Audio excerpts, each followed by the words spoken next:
subscribe taawo kambalelka ha ilaawin fadlan sadi ogaatid wax walba soo dhacaan waadna ku mahadsantihiin idinkoo dhan daawasho wacan. walaalayaal ka fogaada cuqdad iyo calool ku qaadka iska hilmaam xumaan kasta oo la idin geysto hafiya kan idin dulmiya saamax midka kuu gafa xiriiri midka ku gooya waxsii kan wixiisa kuu diida horaa waxaa loo yidhi xasuustaa ma xiriiriyo dadku way necab yihiin qofka aan hilmaamin gafafka qofka kale ka dhaca. allah subxaanahu watacaala qur-aankiisa kariimka wuxuu ku yidhi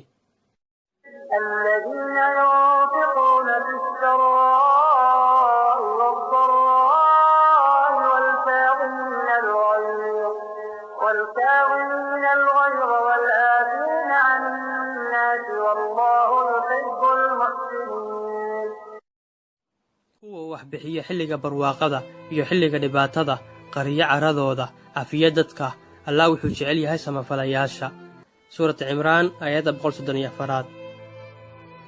walaalayaal waxa uu u dardaarmay xabiibkeena nabi maxamed sallallahu alayhi wasallam abu hurayra dardaaran weyn wuxuu yidhi yaa abu hurayra calayka bixusni alkhuluq. abu hurayrow waxaan kuu dardaarmayaa dabiicadda wanaagsan. wuxuu yidhi abu hurayra allaha raalli ka noqdee yaa rasuulullaahi nabadgelyo naxariis korkaaga haatee waa maxay dabiicadda wanaagsan. nebi maxamed naxariis iyo nabadgelyo korkiisa haatee wuxuu yidhi xiriiri qofka ku gooya cafi kan ku dulmiya waxsii midka wixiisa kuu diida. dardaarankaas ayaan rabay maanta inaan idinla wadaago walaalahayga muslimiinta ee Soomaaliyeed caalamka meel kastaad ka joogtaan.